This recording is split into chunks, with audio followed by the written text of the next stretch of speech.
Gente, qué gusto saludarlos nuevamente en este su canal de Hidrógeno Explicado. Hoy vamos a meternos de lleno en la electrólisis, cómo funciona, qué tan eficiente es y qué factores realmente importan cuando hablamos de hidrógeno verde. Si te interesa entender este tema con claridad y sin exageraciones, entonces este episodio es para ti. Así que, sin más preámbulo, comenzamos. Solo por recordar un poco, en el episodio anterior analicé la producción del hidrógeno a partir de gas natural mostrando procesos termoquímicos, balances térmicos y la captura del CO2. Hoy entraré en una ruta completamente distinta, la llamada electrólisis del agua, y para ello remontaré un poco a su origen. Quiero comenzar diciendo que la electrólisis no es una tecnología nueva. El primer experimento documentado se realizó en el año 1800, cuando los físico-químicos William Nicholson y Anthony Carlisle lograron descomponer agua utilizando electricidad. Poco después, Michael Faraday estableció las leyes que explican cuantitativamente el proceso. Desde el punto de vista científico, la base está establecida desde hace ya más de 2 siglos. Durante el siglo XX, la electrólisis alcalina se utilizó de forma industrial para producir hidrógeno, especialmente en aplicaciones químicas. Es decir, no estamos hablando de una tecnología experimental. Es una tecnología conocida, probada y utilizada durante décadas. Pero entonces surge una pregunta interesante. Si la electrólisis existe desde hace más de tanto tiempo, ¿por qué no dominó la producción del hidrógeno? La respuesta no es técnica, sino económica. Veamos. Durante décadas, el gas natural fue más barato, abundante y eficiente para producir hidrógeno. La electrólisis dependía de electricidad, que en muchos casos era costosa y además generada a partir de combustibles fósiles. Ahora bien, lo que ha cambiado en el siglo XXI no es la química, sino el contexto energético. La caída en los costos de las energías renovables, la presión por reducir emisiones y las políticas climáticas han vuelto a poner la electrólisis en el centro del debate. Por eso, más que una tecnología nueva, la electrólisis representa un cambio de paradigma. Se pasó de romper moléculas con calor a separarlas con electricidad. Y ese cambio modifica completamente el análisis técnico y económico. Durante los próximos minutos les mostraré cómo funciona realmente la electrólisis, cuál es su consumo de agua y electricidad, y qué tipos existen y cuáles son sus principales retos. Por lo tanto, sin más dilación, comenzamos con el fundamento electroquímico. La electrólisis consiste en utilizar energía eléctrica para forzar una reacción química que de forma natural no ocurriría espontáneamente. En esta figura tenemos dos electrodos, uno que es el ánodo y el otro electrodo que es el cátodo, separados por un electrolito o una membrana. En el ánodo, que es el lado izquierdo, ocurre la oxidación del agua, que quiere decir la molécula de agua pierde electrones y se forma oxígeno, como lo muestra en esta ecuación. Es decir, dos moléculas de agua producen oxígeno, 4 protones y 4 electrones. Aquí el agua se está descomponiendo y liberando carga. Ahora sí, los electrones viajan a través por el circuito externo, para acá afuera, generando la corriente eléctrica. Mientras tanto, los protones van a atravesar la membrana. ¿Hacia dónde? Hacia el cátodo. Esta separación de cargas es lo que hace que el sistema funcione. Ahora bien, en el cátodo, que es el lado derecho, ocurre la reacción de reducción, que es la que tenemos aquí. Los protones reciben electrones y se forma hidrógeno. Y aquí es donde realmente estamos almacenando la energía química. Finalmente, si sumamos ambas reacciones, obtenemos la reacción global simplificada, que es el agua se separa en hidrógeno y oxígeno. Pero lo importante no es solo la ecuación, lo importante es que estamos transformando energía eléctrica en energía química almacenada en el hidrógeno. Desde el punto de vista termodinámico, la electrólisis requiere energía porque estamos rompiendo enlaces químicos y esa energía es exactamente la que luego vamos a poder recuperar cuando el hidrógeno vuelva a reaccionar en una celda de combustible, por ejemplo. Y finalmente puedo decir que la electrólisis no crea energía, la convierte y la almacena.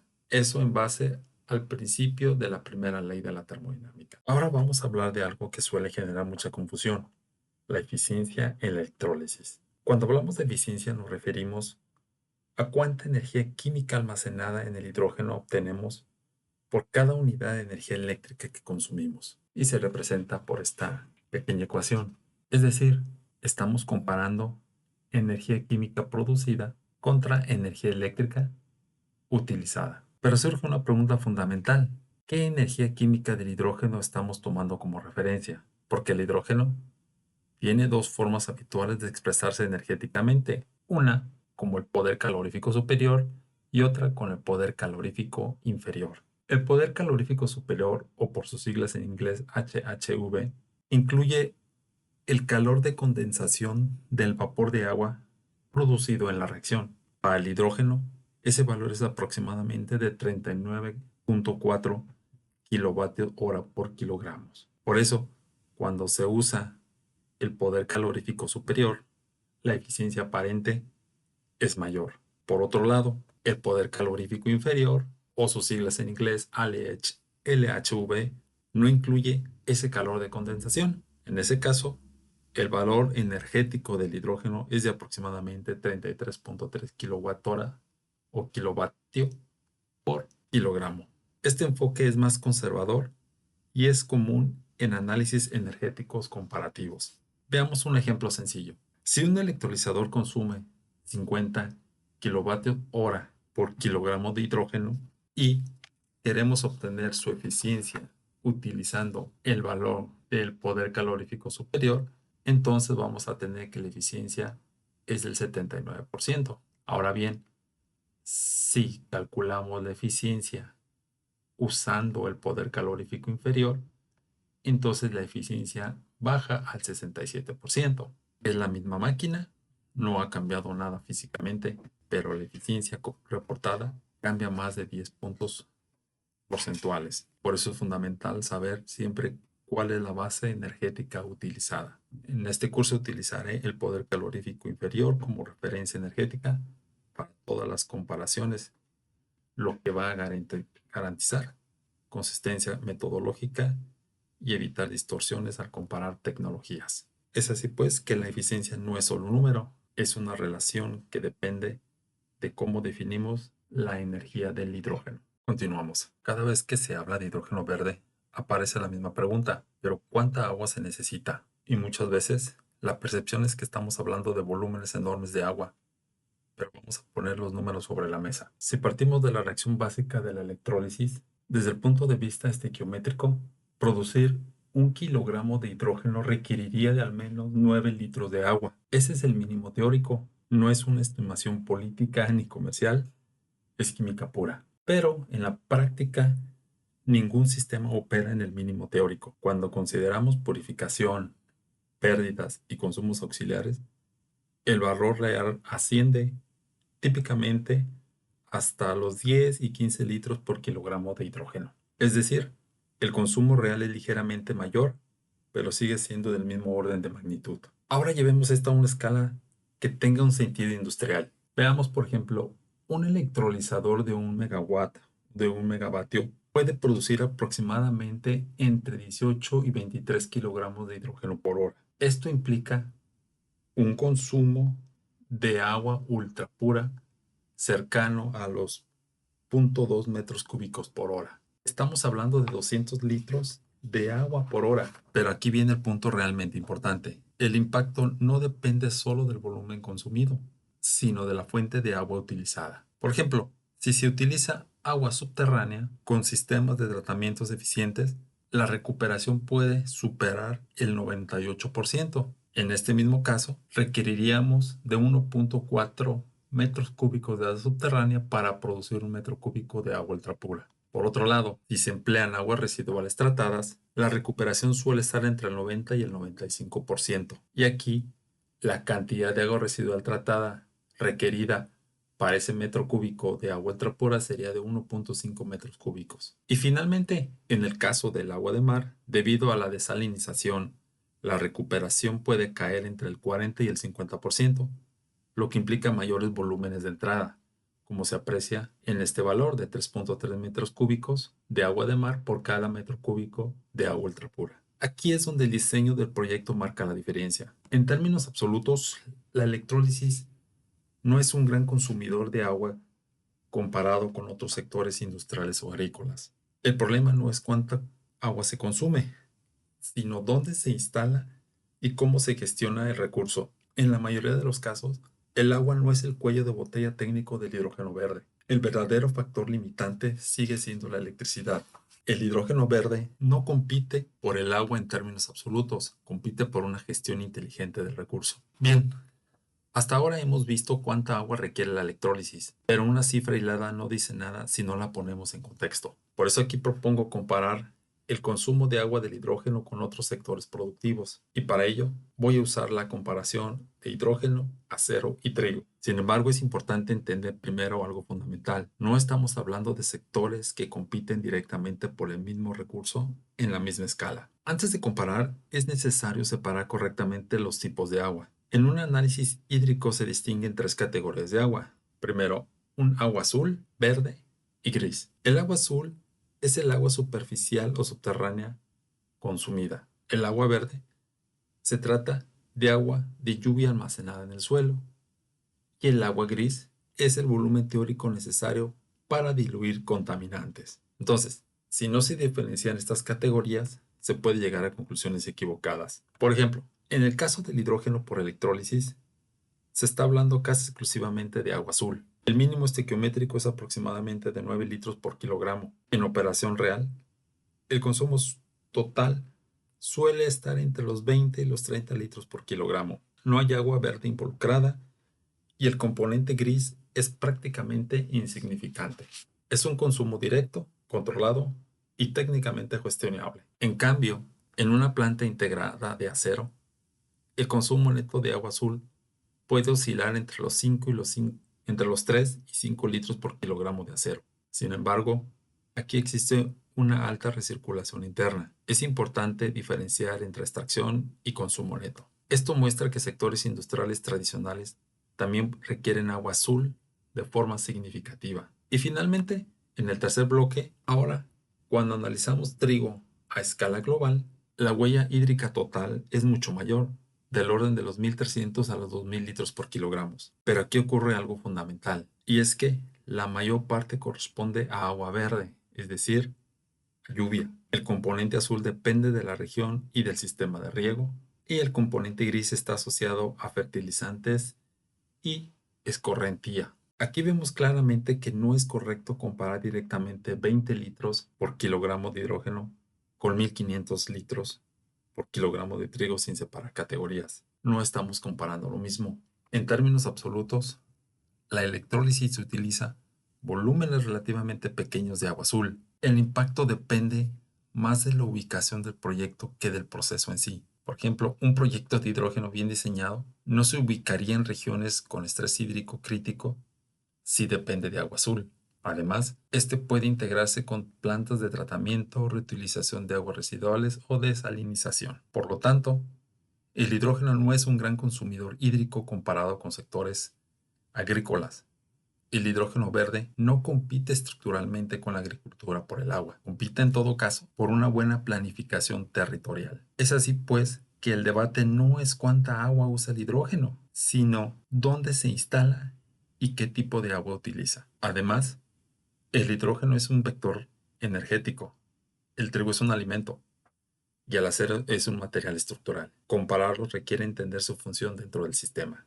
Ya hemos visto que cuando se habla de hidrógeno verde, una preocupación frecuente es el consumo de agua, y es una preocupación bastante legítima, ya que el agua es un recurso estratégico. Pero ¿qué pasa con el consumo de electricidad cuando se trata de diferentes fuentes de agua? Y para ello vamos a ver la siguiente diapositiva que he preparado, y podemos ver que para producir hidrógeno necesitamos agua ultrapura, y esa agua debe tratarse. Si proviene de agua subterránea, el tratamiento puede requerir de alrededor de 2 kilovatios horas por cada metro cúbico. Si proviene de aguas residuales tratadas, cerca de 2.2 kilovatios horas de consumo de energía eléctrica. Y si se trata de agua de mar, la desalinización puede requerir aproximadamente 7 kilovatios hora por metro cúbico. Y esto es el costo energético del tratamiento. Ahora veamos, con ese mismo metro cúbico de agua y asumiendo un consumo total de agua de 20 litros por cada kilogramo de hidrógeno producido y una electricidad para la celda de 52.5 kWh por cada kilogramo de hidrógeno producido, vemos entonces que parece que con ese metro cúbico de agua podemos generar 50 kilogramos de hidrógeno, pero la producción de este hidrógeno requiere aproximadamente de 2.625 kWh de energía eléctrica. Si comparamos magnitudes, vemos que el tratamiento de agua representa al menos el 0.3% del consumo eléctrico total del proceso. Hacemos la comparación, pero eso no significa que el agua no importe. Significa que energéticamente el factor dominante es la electricidad. Por supuesto, en regiones con estrés hídrico severo, cualquier proyecto industrial debe evaluarse cuidadosamente, pero desde el punto de vista energético y técnico, el tratamiento del agua no es el cuello de botella del hidrógeno verde. El hidrógeno verde no es un proceso intensivo en agua, es un proceso intensivo en electricidad. El diseño responsable de los proyectos implica elegir correctamente la fuente de agua, reutilización, aguas residuales o desalinización cuando sea necesario. Pero si queremos entender el verdadero desafío del hidrógeno verde, debemos mirar primero el kilovatio hora, no el litro. Vamos a ver en esta misma diapositiva si queremos calcular la eficiencia para este caso que he puesto aquí. Vemos que la eficiencia resultante para este caso es de aproximadamente 63.4%. Acuérdense que la eficiencia estaba definida como la energía almacenada en el hidrógeno dividida entre la cantidad de energía eléctrica requerida en el proceso. Ahora que entendemos el fundamento electroquímico, la eficiencia y el consumo de agua, la siguiente pregunta es, ¿qué tipo de electrolizador conviene elegir? Aquí he simplificado lo esencial para entender sus diferencias. Veamos primero la electrólisis alcalina, o en inglés Alkaline Water Electrolysis. La electrólisis alcalina es la tecnología más madura. Opera a baja temperatura, entre 60 y 80 grados centígrados. Tiene eficiencias típicas entre el 63 y el 70%, tomando como base su poder calorífico inferior del hidrógeno. Su principal ventaja es la robustez y un CAPEX relativamente más bajo. Se trata de una tecnología industrial probada durante décadas. Por otro lado, tenemos el electrolizador tipo PEM o en inglés Proton Exchange Membrane. El PEM, en cambio, ofrece mayor flexibilidad. Opera también a baja temperatura, entre 60 y 80 grados centígrados. Su eficiencia oscila entre el 56 y el 60%, considerando también como base el poder calorífico inferior del hidrógeno. Y este tipo de tecnología puede adaptarse mejor a variaciones de carga, por lo que lo hace especialmente adecuado cuando el hidrógeno se produce con energía solar o eólica. Sin embargo, el CAPEX de esta tecnología puede ser más alto que la alcalina. Y finalmente, el SOEC. Esta tecnología opera a temperaturas mucho mayores. Estamos hablando de un rango de entre los 650 y los 1000 grados centígrados, pero gracias a esa alta temperatura puede alcanzar eficiencias superiores, entre el 74 y el 81%, también considerando como base el poder calorífico inferior, pero requiere de integración térmica compleja y su costo actual es elevado. Es una tecnología con gran potencial, pero que todavía se encuentra en fase de desarrollo industrial. Por lo tanto, conviene decir aquí que no existe una tecnología mejor en todos los casos. La elección dependerá del contexto energético y del uso final. La mejor tecnología no es la más eficiente en el laboratorio, es la mejor que se integra al sistema energético específico. En resumen, cada una de estas tecnologías tiene características distintas en eficiencia, temperatura de operación, flexibilidad y costos. Si nos quedáramos únicamente con la eficiencia, podríamos pensar que la tecnología con mayor porcentaje es automáticamente la mejor, pero en ingeniería energética las decisiones rara vez se toman con una sola variable. Entonces la pregunta correcta no es ¿cuál es el más eficiente?, sino la pregunta correcta es ¿en qué contexto va a operar? Y la elección dependerá del contexto técnico y energético. Por ejemplo, si el proyecto está integrado con solar o eólica, el perfil eléctrico es variable. Aquí la capacidad de respuesta dinámica es más importante que ganar algunos puntos porcentuales de eficiencia. Y en este caso, la tecnología PEM suele ser la más coherente. Si hablamos de operación industrial continua con la electricidad estable, la robustez, la experiencia operativa y el CAPEX relativo pueden pesar más que la flexibilidad. Aquí la tecnología alcalina, AWE, sigue siendo una opción muy sólida. Pero si existe calor industrial disponible, la de óxido sólido puede aprovechar esa energía térmica y mejorar la eficiencia global del sistema. Así pues, la eficiencia eléctrica es importante, pero no es el único criterio. Flexibilidad, integración energética, CAPEX y uso final del hidrógeno pueden cambiar completamente una decisión. La mejor tecnología no es la que tiene el número más alto en una tabla, es la que mejor se integra al sistema energético específico. En conclusión, un electrolizador ligeramente menos eficiente, pero bien integrado, puede resultar más competitivo que uno teóricamente más eficiente, pero mal adaptado al contexto. En ingeniería energética, la optimización no es local, es sistemática. Así pues, en este episodio se ha entendido que la electrólisis no es simplemente dividir agua, es convertir electricidad en energía química. Vimos que el agua es necesaria, sí, pero energéticamente marginal frente al consumo eléctrico. Confirmamos que la variable dominante del proceso es la electricidad. También analizamos que no existe un electrolizador universalmente superior. La eficiencia importa, pero la decisión real depende del contexto, flexibilidad, integración térmica, perfil energético y CAPEX. Y todo esto nos lleva inevitablemente a la gran pregunta: ¿y cuánto cuesta realmente producir hidrógeno verde? Porque al final no basta con que funcione técnicamente, tiene que ser viable económicamente. Por lo tanto, en el próximo episodio tendremos una conversación técnica donde abordaremos precisamente esos costos reales, integración industrial y el futuro de estas tecnologías. Nos vemos en el siguiente episodio. Hemos llegado al final de este episodio. Si te aportó valor, suscríbete al canal para no perderte los próximos contenidos. La próxima semana tendremos preparada una conversación técnica con un especialista en electrolizadores. Va a estar muy interesante, no te la pierdas. Gracias por acompañarme. Hasta pronto.